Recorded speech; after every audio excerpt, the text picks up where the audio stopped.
Yeah? And as you know, I have been quiet.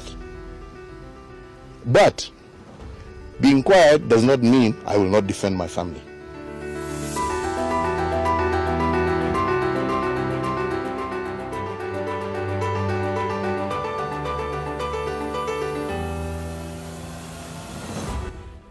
Dear viewer of Bishop David Munyiri Thagana YouTube, it is another week that we bring you State of the Nation of Kenya.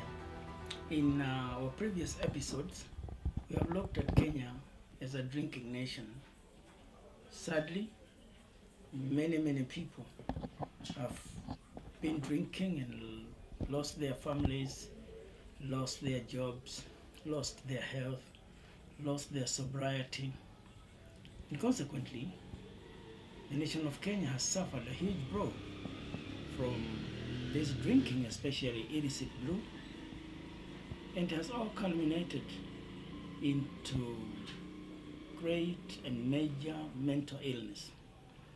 Very sad. And this affects the present nation, the economy, the GDP, the future of the nation.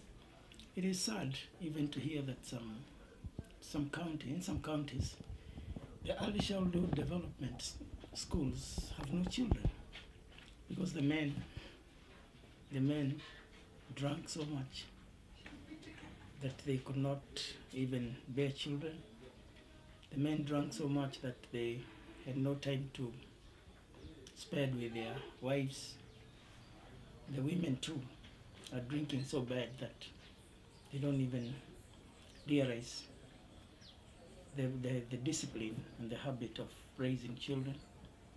So it has been a sad discussion that we brought to you in the past week.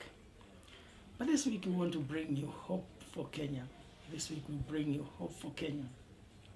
It has been very inspiring week, especially as we engaged with different people in this country who have been into drinking, as we tried to find out why people get into drinking, as we try to engage Kenyans into what could be done to restore sobriety in the nation of Kenya, as we try to look at how we can restore the dignity of these drinking people. It has been a great week of hope. And it reminded me of psalmist in Psalm 11 verse 3 asking a question: when the foundations are being destroyed, what can the righteous do? The psalmist was at a desperation point. The psalmist was at a point where he felt like the earth would rather open and swallow him. The foundations just getting destroyed. And that is exactly what we have been talking about in the last couple of weeks in this state of the nation, where the foundations of family are broken down. The political foundations have been completely destroyed. And this week, we look at the hope. And in Proverbs chapter 18, verse 10, the answer to this question of what can the righteous do when the foundations are being shaken is that the name of the Lord is a strong tower. The righteous run to it and they are safe.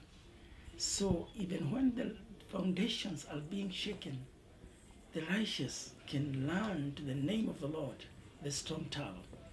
This week, we have seen a lot of hope in the church, especially at GOA Kawa and Dan, as the people who are trying to look for their sobriety, as the people who are coming back to life from drunkenness, learn to the church. They came to Jesus. They came to the place of hope. They learned to the name of the Lord, which they found to be a strong tower, and they became safe. We are excited to hear some of the people who had completely lost hope, some of the young men and women whom the devil had stolen, like in John 10:10, that the thief comes to steal, kill, and destroy. The devil had stolen some of these young men. But this week, we bring you the hope that Jesus says in John 10:10, that I came that they may have life and have it in abundance.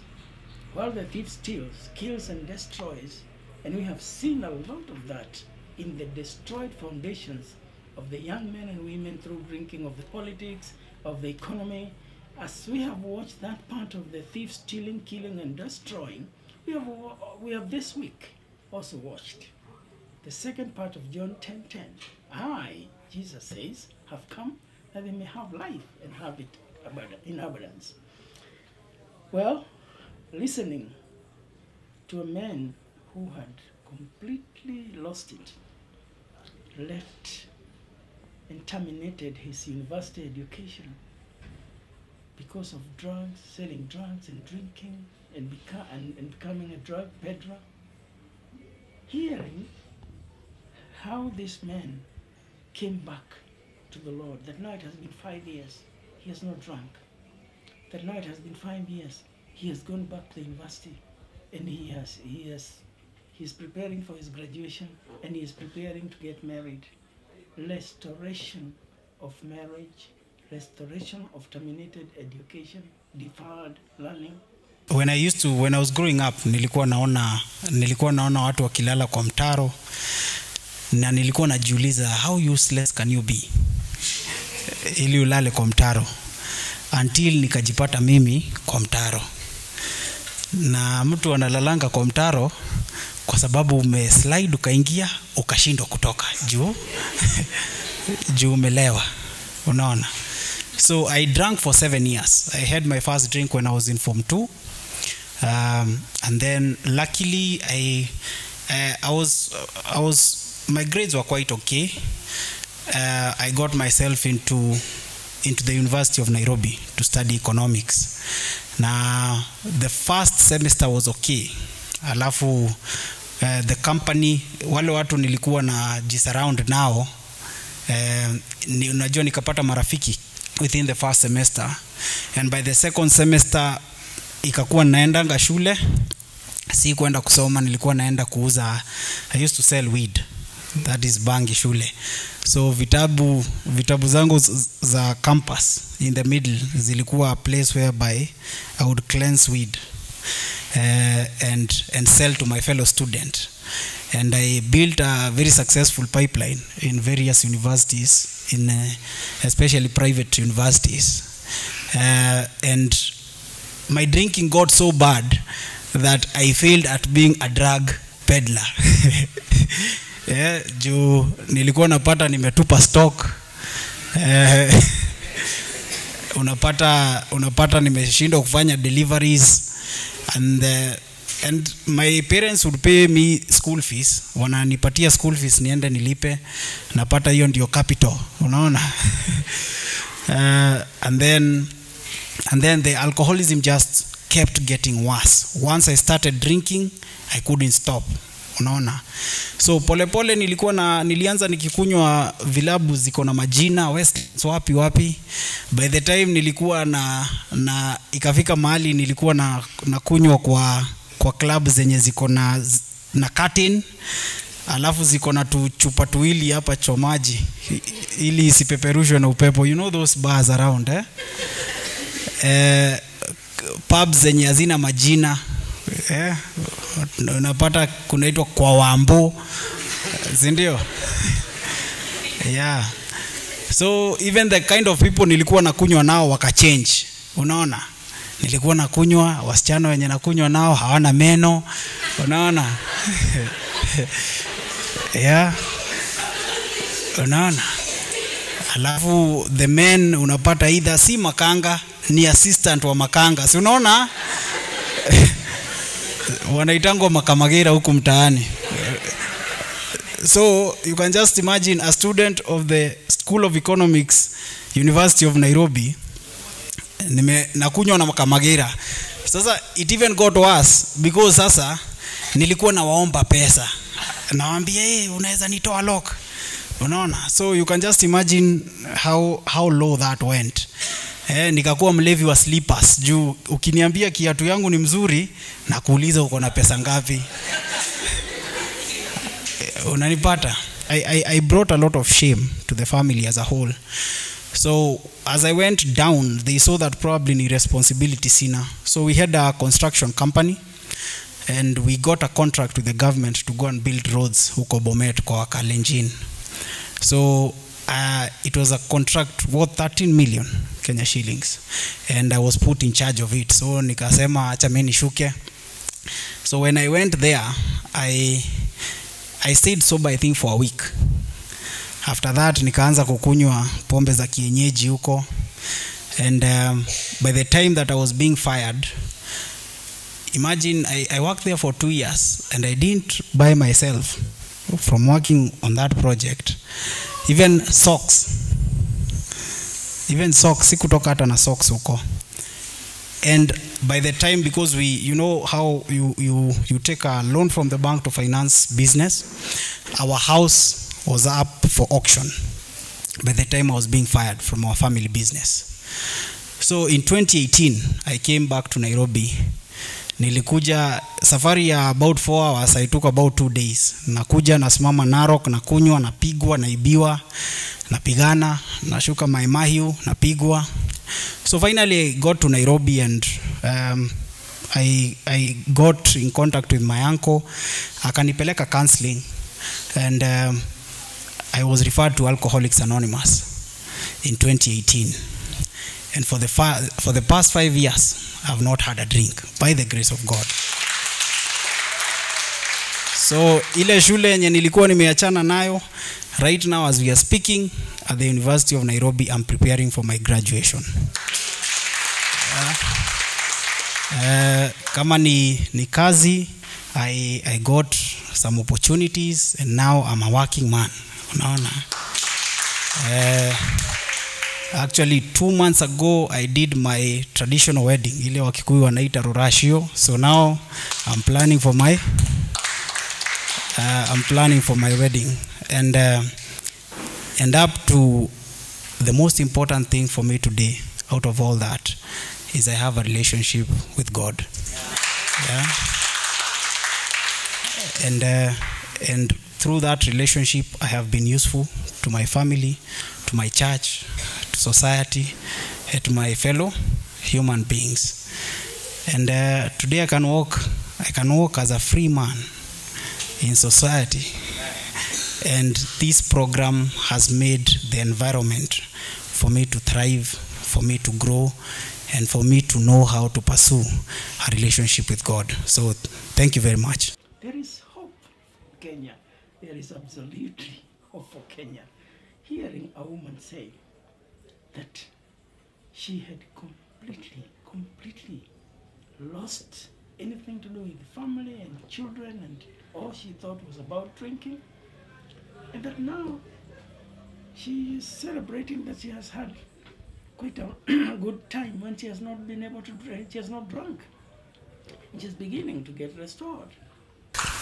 Mimi ni mlevi anayepona. Sijapona, lakini ni leo tu sijakunywa. Sijui ya kesho. Mimi sikunywa mpaka nilikuwa nimeolewa na harusi kubwa sana, na mimi pombe yangu nilipewa na bwana yangu. Na katika tradition ya Kikuyu, ukipewa pombe na bwana yako unafaa kutii. Na nikakunywa. Lakini 6 months after mtoto nilikuwa nanyonyesha nikasahau. Kazi nilikuwa naenda nikasahau. Kuoga nikasahau. Hata huyo bwana nikasahau. Nikawa sasa kazi yangu ni kwenda kukunywa, nikitoka kazi kukunywa, kurudi. Kazi ile nilifanya mingi ni kuiba, nilikuwa nafanya kwa serikali. Na kulikuwa pesa nyingi sana ya kuiba. Kwa hivyo hatugekosa pesa ya kukunywa, na tugekosa tulikuwa tunaenda na pay slip na tunapewa pombe. Tulikuwa 3rd floor.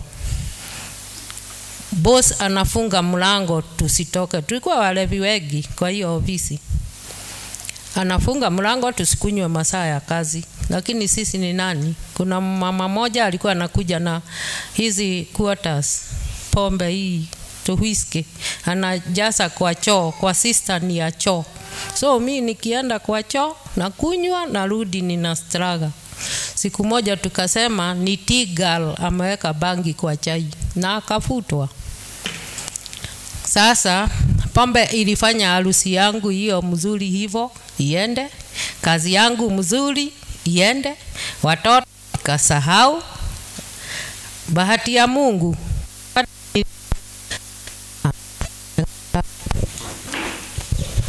tukiongea maneno ya pombe lazima microphone izime.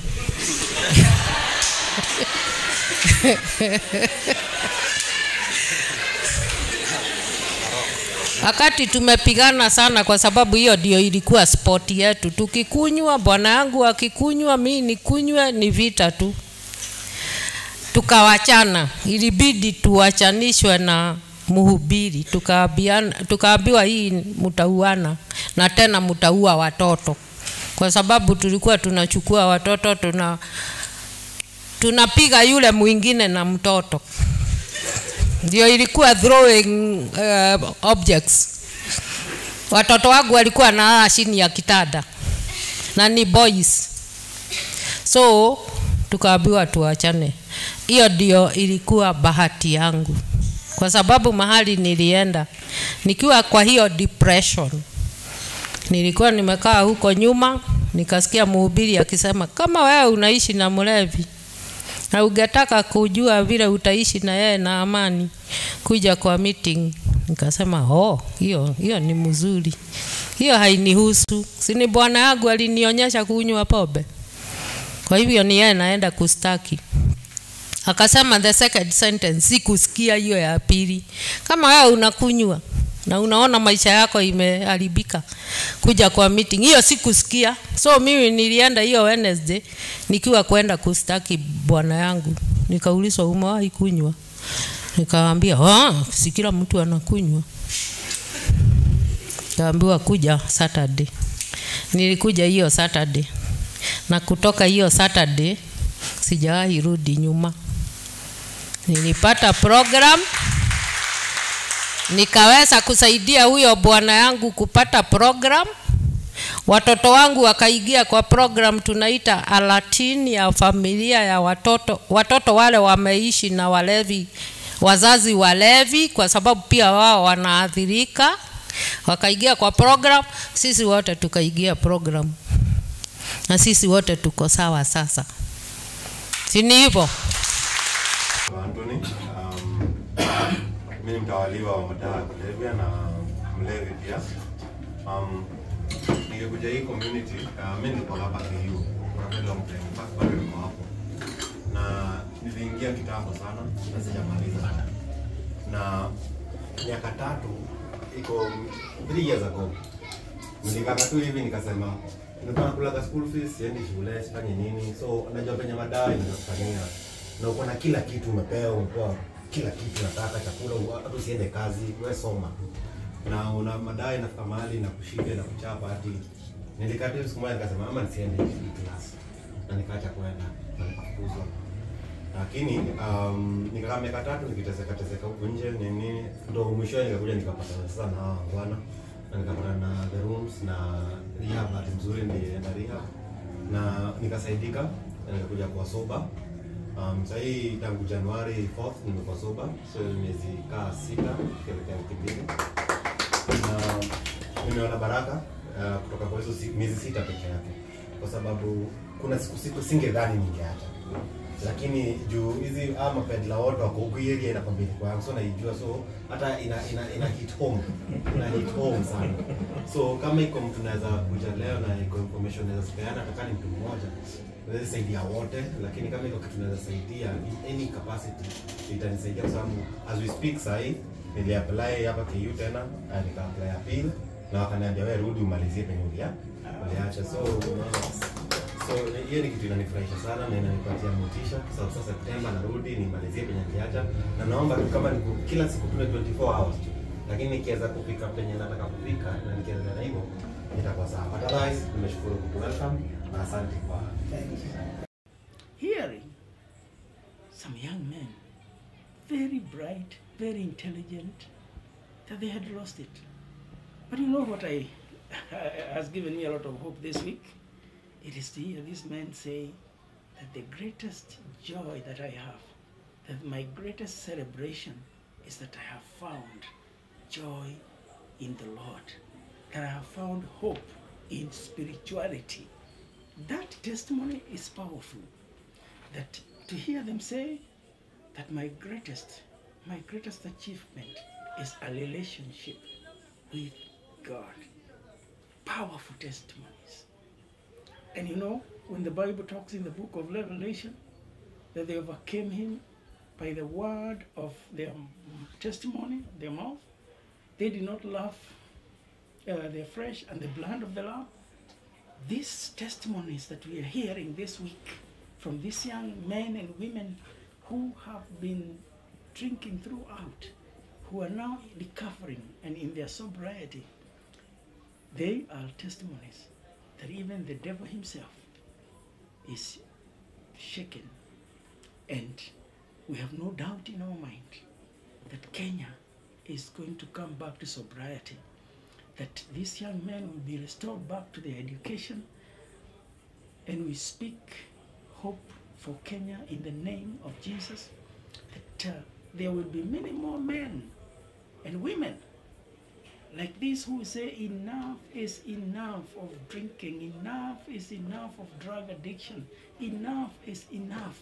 I am running to the name of the Lord, the strong tower, and I'm going to be saved there, and that we're going to hear more of these testimonies, that I have now gone back to complete my degree, I have gone back to complete my project. Can you imagine? The devil is a liar. The devil is a liar. A young man says that he went on with the university education for 4 years. He was only remaining with a project, just the project to graduate. But the devil stole him because he's not a respecter of persons either. The young man will now go back and complete. Hearing a young man say that now I even own a car and I'm generating my own income. What a joy, what a great hope for this country. And you know, sometimes we see like the effort we put in rehabilitating, in protecting our children, in covering our children from drugs and addiction. Sometimes we feel like it is a drop in the ocean. Sometimes we feel like it is, the more we put more effort, the worse they become. Parent, listening to me, never give up. Never, never give up. Continue. Keep telling them. And those of you who are raising children, Proverbs 22 and verse 6, train a child in the way they should go, and when they will grow up, they will never depart from it. Now, you know what we have learned this week of hope? We have learned that most of these young men and women who have been into drug and alcohol addiction, they are children of bishops like me. They are children of pastors like you. They have been brought up in the church. Their home has prayer and reading of the scripture. That is what we have learned. But you know what? Does that negate God's word in Proverbs 22 verse 10? That when you train them, they will not depart from it? No, absolutely not. The word that they heard from their pastors, from their homes, the training they received, is what has brought them back after they took a detour. Yes, the children will not, they may attempt to deviate, take a detour, take a long exit. But the word that they heard in their childhood is what will bring them back, and they will hear the voice that they heard from their mother, their father, their uncle, their auntie in the church, the Sunday school teacher. They will hear that voice say, hey, this is the long route. This is not the path. Go back. This is the way. Walk ye in it. And then the next thing you hear is the testimonies that we are hearing from these young men and women. So never give up training. Never give up talking to young men and women. There is great hope in this nation. On the political side, we also have hope. Can you imagine that we had a full week without mandamanos, without protests? Great hope. The other time we talked about the damage and the dangers of the protest. We have completed a week full of peace, no mandamanos, no protests. There is hope in Kenya. Businesses have thrived. I've spent time in this Nairobi Central Business Center. Business is thriving and people are back because there is peace. There is no protest. That is hope. There is hope in Kenya. Business will come back. People will walk in peace without fear. Relationships will be restored once again. There is hope for this country. That is what we have continued to hear this week, that there is hope for Kenya. Never give up. Let us continue to pray for this nation. Let us continue to hang on faith. And faith, it is a substance of things hoped for, an assurance of things that we have not seen. That's what Hebrews 11 verse 1 tells us. And verse 6 of Hebrews 11 tells us, without faith, it is impossible to please God. We're gonna hang on the faith that things will be better. The political temperatures may not have cooled, even though there is hope this week, but there were no stone throwing, there were no damage, there were no smashing of people's cars, there were no protests. Of course, there was still violence in terms of the language, the exchanges among the politicians, particularly the former president having his son visited by police, and the former president going there in anger, great anger. I think I would do the same as a parent from a human standpoint, angry and asking tough questions. If you have a problem with me, why don't you come to me? Angry and asking questions. Why are you following my family? Leave my family alone. And to a certain extent, I think on that one, honestly, on that one, I support the former president, because every father has a right to defend their children.